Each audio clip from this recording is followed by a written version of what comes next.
ایک بولنے والے کی زبان پر پہرے بٹھائی جا رہی ہے.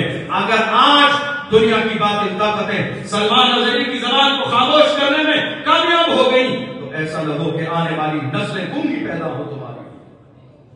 کہیں ایسا نہ ہو آنے والی نسلیں جو کہ جانتے ہو ڈر اسی بات کا ہے کہ کوئی بولے نہیں, ڈر اسی بات کا ہے کہ کسی کی زبان نہ کھلے, ڈر اسی بات کا ہے کہ کوئی دشمن کی آنکھوں میں آنکھیں ڈالنے کی جرأت اور ہمت نہ کر سکے. اور سلمان اظہری صاحب نے وہ ہمت کی ہے, وہ ہمت کی ہے انہوں نے, وہ جرأت کی ہے انہوں نے. وہ نوجوانوں کے اندر محبت رسول کا مزاج پیدا کیا ہے. الحمدللہ آج جب ہم محبت کے ساتھ اپنے جوانوں سے ایک اشارہ کرتے ہیں, ذرا لبیک کا نعرہ لگائیے, محفلیں گونج جاتی ہیں, ماحول گونج جاتے ہیں.